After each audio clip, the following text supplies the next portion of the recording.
Welcome to Easy Peasy Books, From Author to Authority, the lively and engaging podcast for business professionals who've always believed they have a book in them. I'm your host, Jillian Whitney.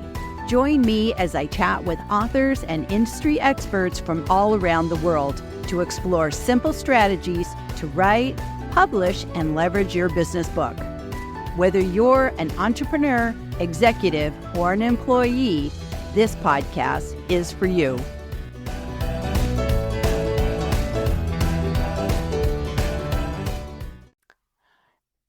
Today, I'm bringing you another special From the Vault episode. And what I'm sharing today is a conversation I had with Shannon Malkin Daniels back on December 12th, 2023. And here's what I love about this conversation.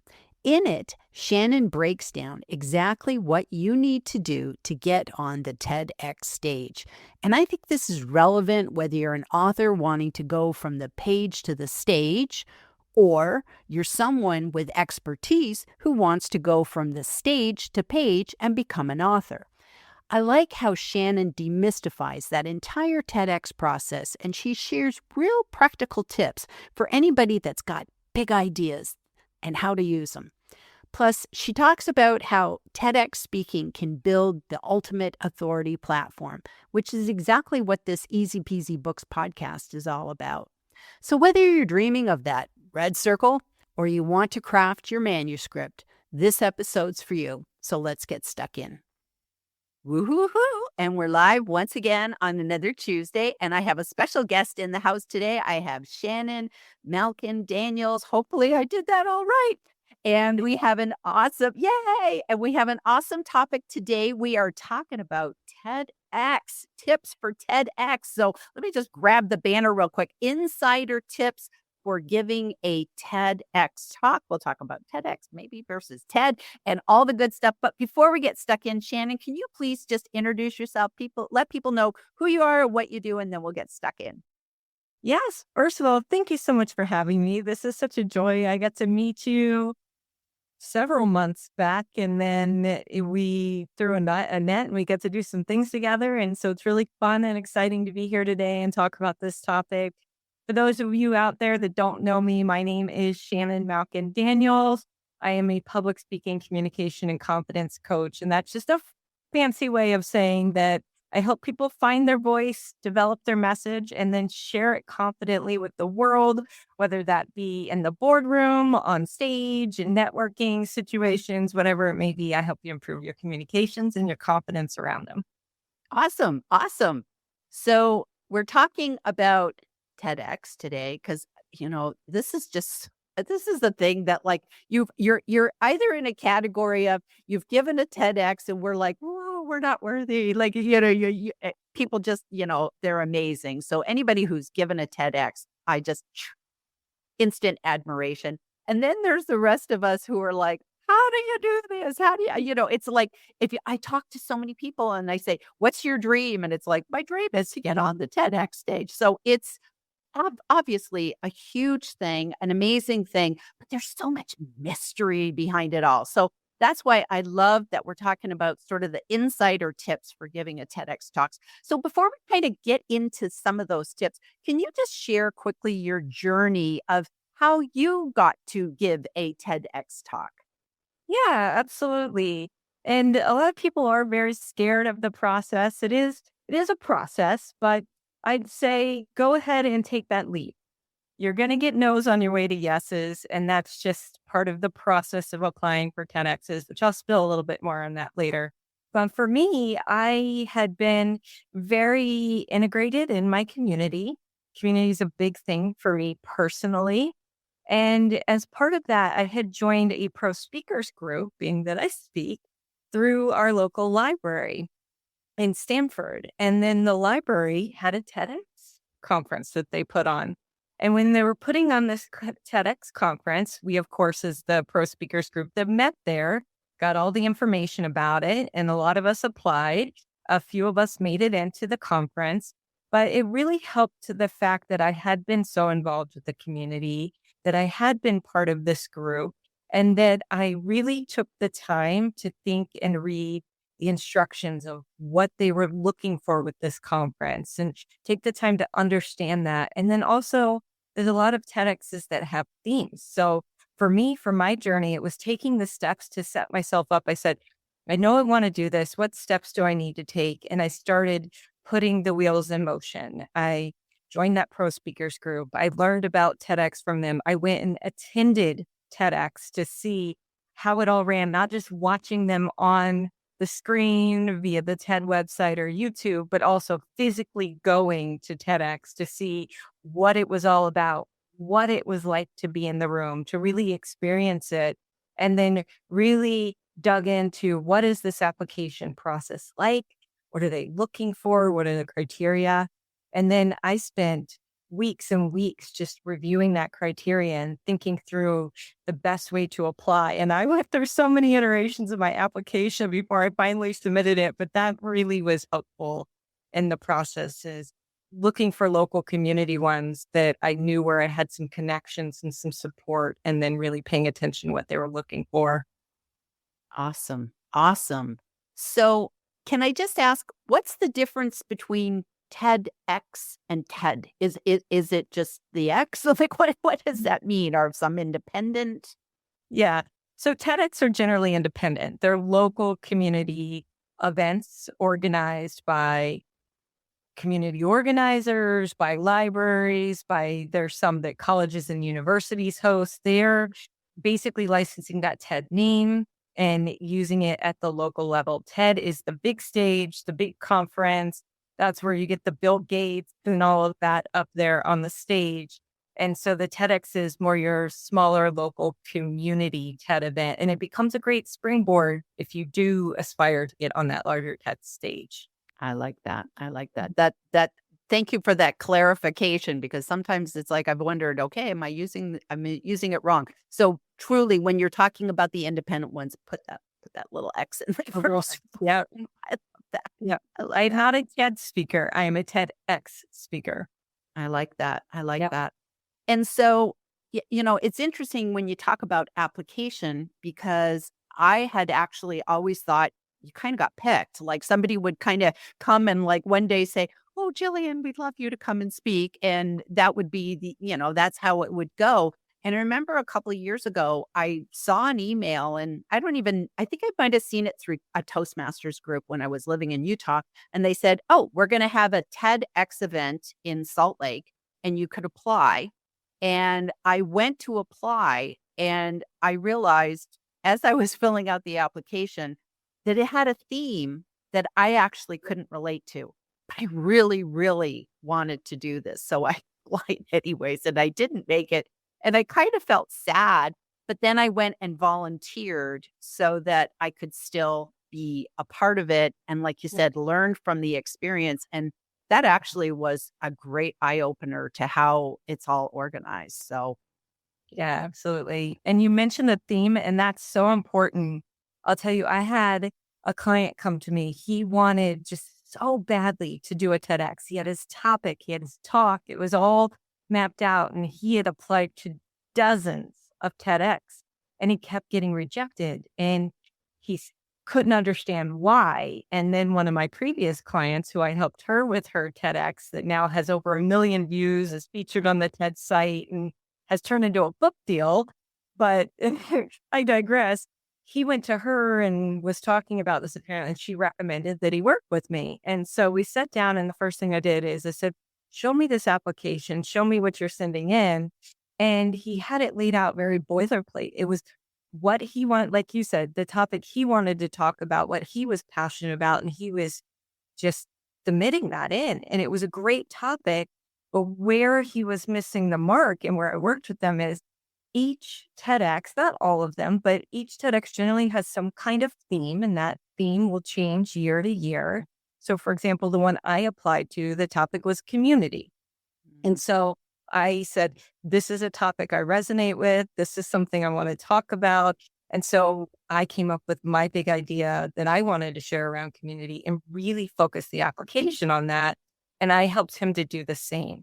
And so once we got that focus, we went out and we looked for TEDx that would fit into what he wanted to talk about, and B, could make his talk fit into the theme in a relevant way. And once he did that, boom, landed his TEDx and got accepted. We worked on massaging his content and getting it all ready. And then he went out there and did it. But you really, really have to pay attention, because if it has a theme and your talk doesn't fit into that theme, do not waste your time or the organizer's time submitting, because they get between 100 and 300 applications per TEDx conference. And they're taking, it depends on the size of the conference, between 10 and maybe 20 speakers. So you need to find ways to stand out. And that's the first way, is really pay attention to the criteria for the TEDx you're applying for. And if it has a theme, make sure your talk fits into the theme. If not, move on. Mhm.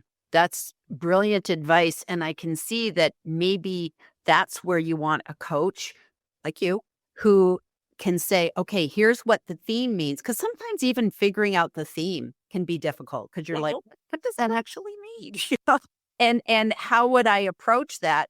And then just kind of, I'm thinking like Venn diagrams, like, here's what I want to talk about. Here's the theme. What's the overlap, and how could we write the application to address that? Yeah. Yeah, absolutely. Now, you mentioned a second ago that with your client, you helped him find different TEDx events. How I don't even, where do you even start with that? How do you find events? Google. You can Google it, you can look, see what I always recommend: starting local. That's where you're likely to know people. That's where you're likely to be more recognizable when you put your application in. That helped me. I can guarantee it. They didn't outright say it, but I knew a lot of the people on the selection committee, and I had been part of the community for a long time, and I had helped with a lot of stuff they were doing. So that helped to elevate me in the application process. So if you can start local, see what TEDx events are happening locally. There's some all over the state of Connecticut, I know. And I mean, every state has them. Like I said, universities, libraries, general community events. Look in your local area first Mm. and see what's there. If there's nothing that's hyper local to you, start to expand your search from there. If nothing within your immediate area or in your community or region sits, then you can start looking outside of that. Or, for example, there's a stage you've always wanted to be on, look in that area, right? And so you can look around, like, maybe I want to do TEDx Salt Lake, right? And you type that in and it's going to return results. And you want to start that application process very early. I'm talking 8 to 10 months ahead of time, because again, the earlier you can get your application in and the better you can set your application up in a way that it stands out and meets whatever theme is there, the higher your likelihood of getting accepted. Wonderful, wonderful.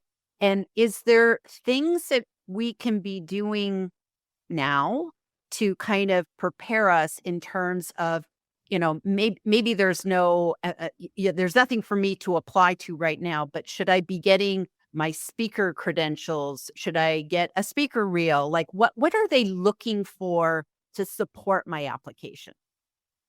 Yeah. And again, every single one of these are run by different communities. TED has very specific requirements for how the conference has to be run and how it has to be videotaped, and the do's and don'ts and rules around delivering a TEDx. But the application process, while there's similarities across different TEDx, they will have different requirements. In general, you're going to want to have your headshot ready. You're going to want to have your bio ready. You're going to want to have a speaker reel ready, and that can be a video of you speaking, just one particular presentation or topic. Generally, they want it short, in the 1 to 3 minute range. Or you can have a speaker reel type video with clips of you speaking so that they can see your experience. And on your speaker sheet, you want to have that experience there. Think of your speaker sheet as your resume for a speaker. So you want to have all of those core things ready. You also need to be able to very clearly and quickly articulate your big idea, because TED's all about big ideas. It's not about selling from the stage. It's not about talking about whatever you do for business or anything like that. TED is about sharing big ideas. So even the local TEDx are about that.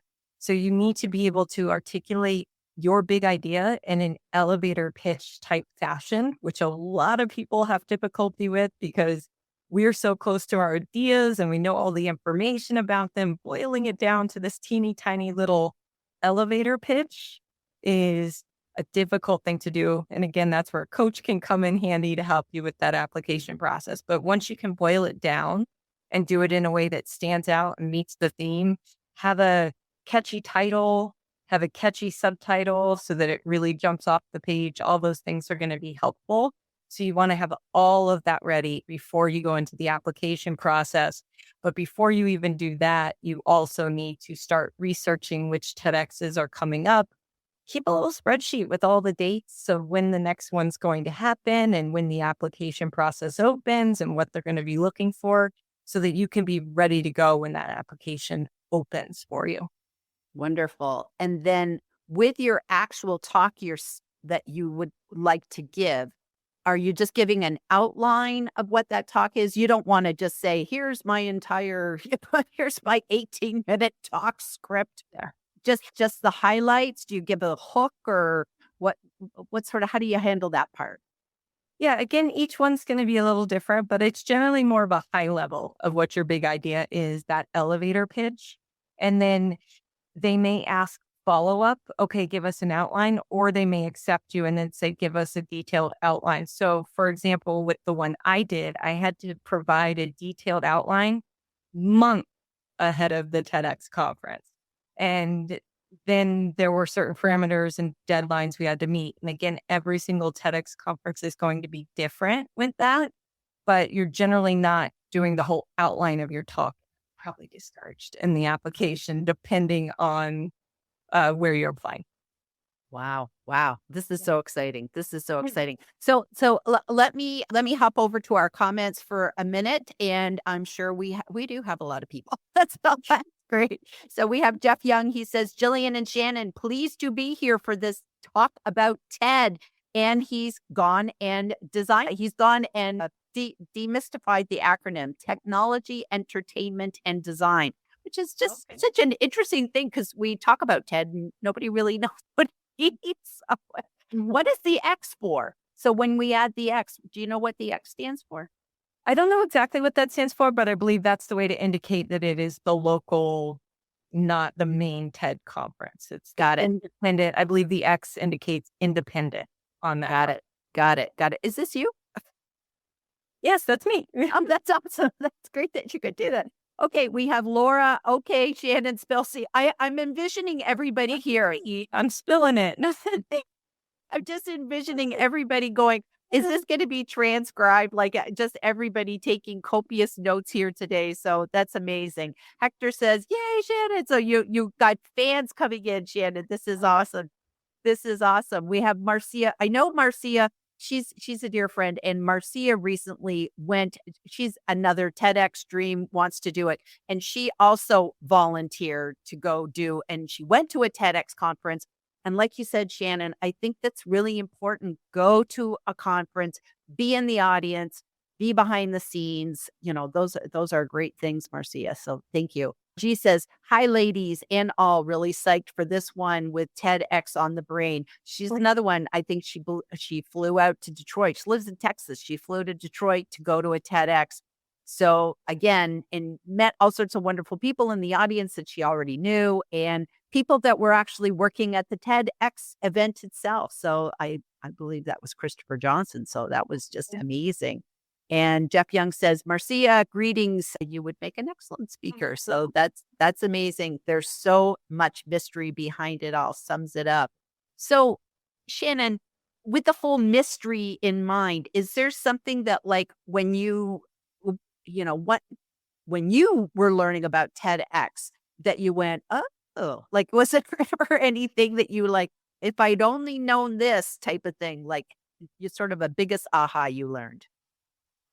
Oh my gosh, there were so many, and it was such a process. Some of the things that stood out for me were first of all, it's not a promotional opportunity. You cannot mention your brand, your company. You cannot call out other brands.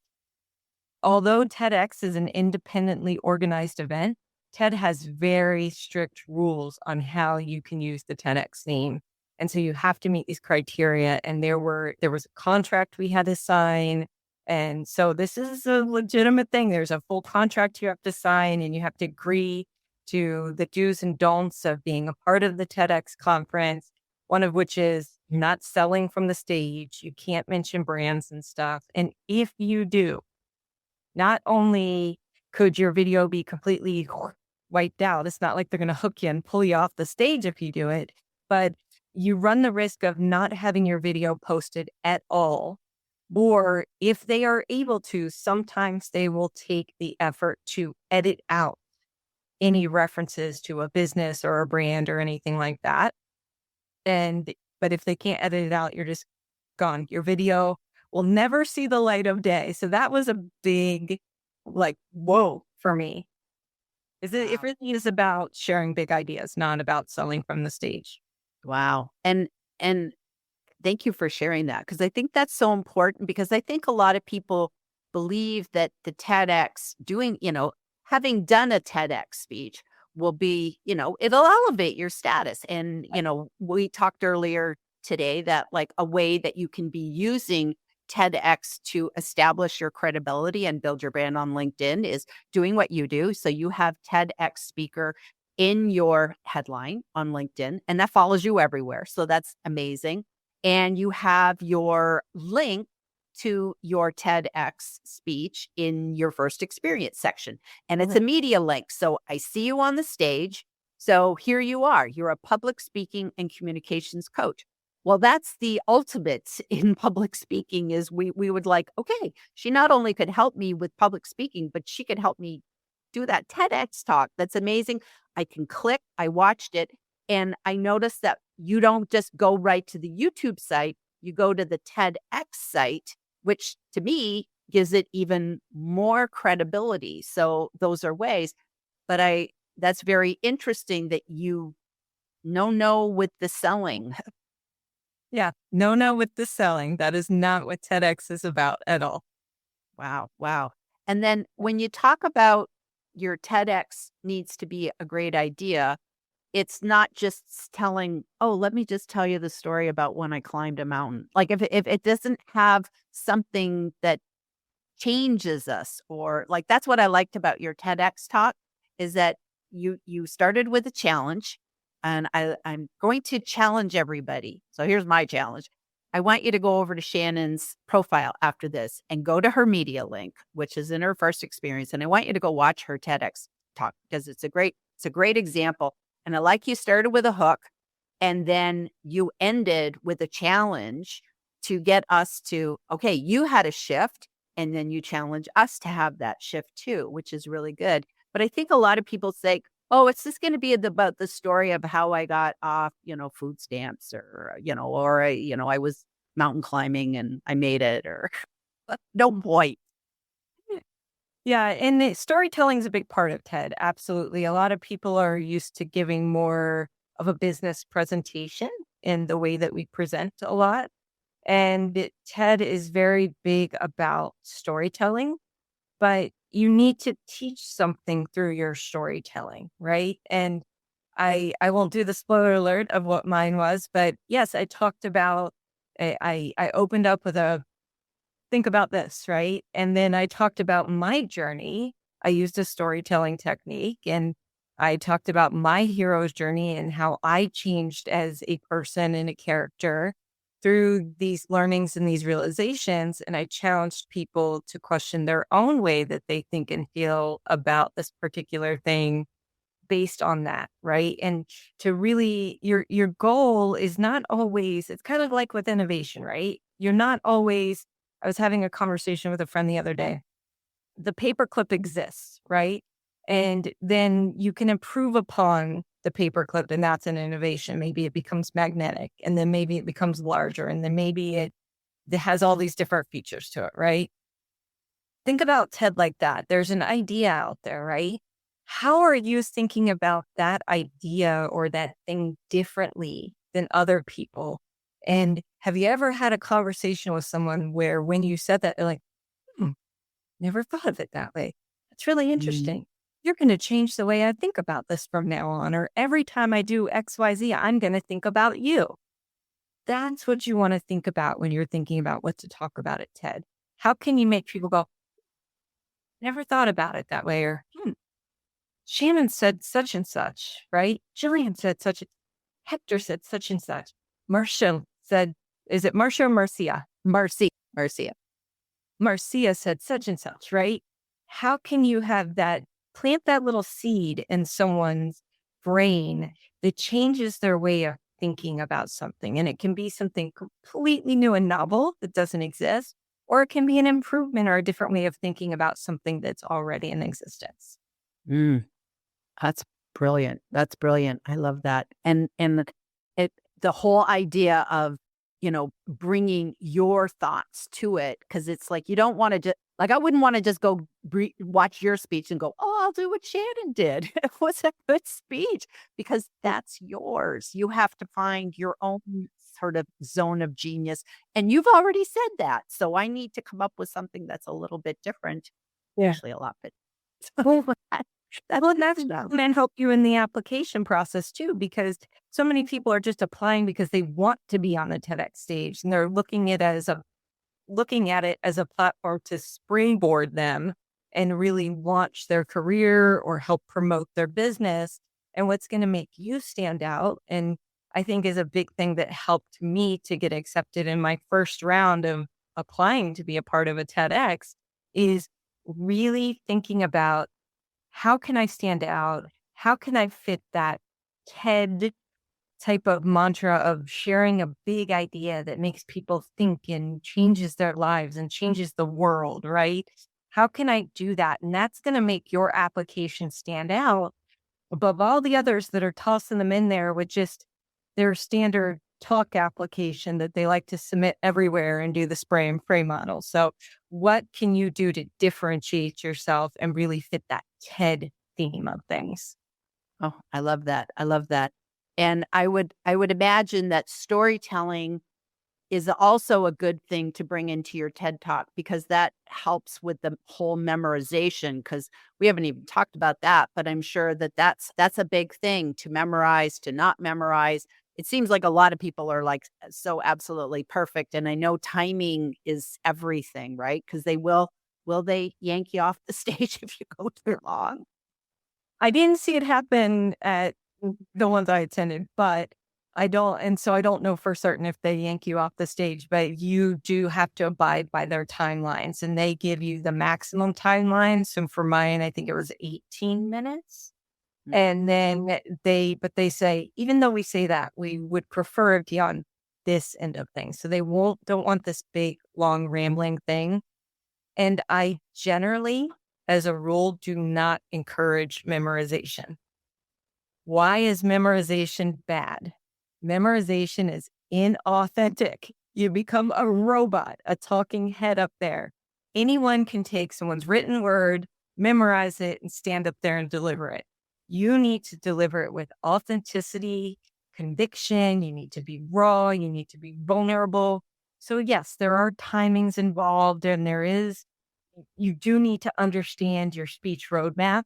The things are um, recommend, there's my word, I lost my word there.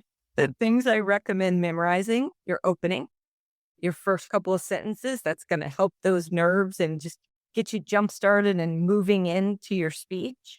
And then the end, so you can end with a bang and really have that impact that's there. And then any really important quotes or facts or figures, information that has to be precise, you need to memorize that or use your slides for that. And then what I teach my clients when I work with them about memorizing or preparing to deliver is, instead of memorizing, we take your speech, we turn it into a written roadmap, which is a form of an outline that I've developed over the last decade. And then we take that and we turn it into a visual roadmap so that you don't have to have notes at all. And with a lot of TEDx conferences, you will not have a vanity monitor with notes on it. You will have a vanity monitor with your slides and your slides only. So you need to be prepared for that. And you've got to learn how to use a visual roadmap or storytelling. Storytelling makes remembering things easier because it's your story. You're telling it, right? It doesn't have to come out the same word for word every time as long as the essence is there. But telling those stories really help as well. And then couching the information within those. That also lets you connect with your audience better because storytelling lets us connect with humans and it lets us open up and be authentic. Wow. Wow. That's brilliant. And my brain is so excited at the phrase of a roadmap, of the speaker's roadmap, because that just sounds so much better than having like bullet outline or it just like I just kind of like you are here and I'm seeing like a little guy walking and doing, the different parts. And to be honest with you, if you kind of took every speech that you do, whether you're speaking at a conference, whether you're on a LinkedIn Live, whether you're, doing a webinar, whatever, it's like if you take these same principles, I think that they apply. We should all be doing TEDx's for every time that we're trying to communicate a big idea. So it just sounds so brilliant. I think you have a whole book here that you could write for us, Shannon. So this is brilliant. I've got a lot more tips, but I know we don't have the time for it all. Okay, so yes, we are nearing the end of our time. And so do you want to give us one sort of final, you got to know this takeaway tip for today?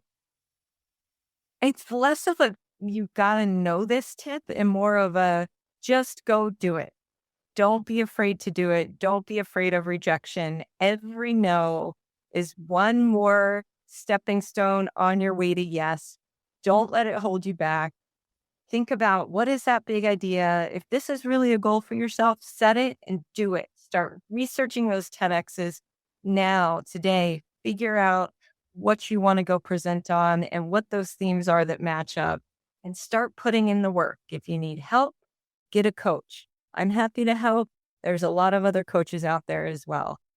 Hope you'll work with me, but yes, that's the big thing is just don't let that fear cripple you and hold you back. Just get out there and do it if it's a goal of yours. Oh, that's so beautifully said. And so encouraging at the end of December 2023, because we got a brand new year coming around the corner. And this is the time for everybody to set that intention, set that goal. It would be awesome if somebody would come back a year from now and say, hey, I heard this LinkedIn Live and it inspired me, and I went and did it. So hey, that would be awesome. That would make so very happy. Absolutely. Absolutely. So I do implore everybody to go and follow Shannon if you would like to connect with her. Hopefully, if you send her a lovely message, she might consider connecting with you. Let her know that you met her here today. And, we didn't even get into your book and all the other things that you do. Shannon, I could have you here forever. And I hope that maybe I can have you come back again because I think this has just been a fabulous topic.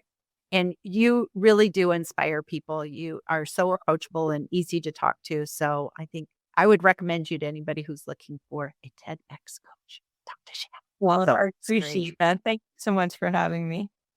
You know what I love most about this conversation? Shannon really proved that getting on that TEDx stage isn't an impossible dream. It's totally achievable when you just know the right steps to take. And whether you're an author looking to amplify your message through speaking or you have expertise that you want to turn into a book, the principles are the same. It's all about the big idea and how you can change the way people think. So if TEDx speaking is calling to you, start researching those events. And if self-publishing your book is a goal, start outlining those big ideas. Get them out of your head and onto paper. The authority you build from either path can open up some incredible opportunities.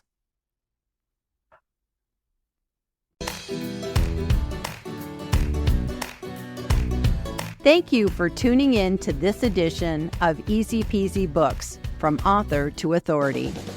If you found value in today's episode, I'd be grateful if you could leave us a review. It helps other aspiring authors discover our podcast. To learn more about writing, publishing, and leveraging your business book, visit my website at easypeasybooks.com.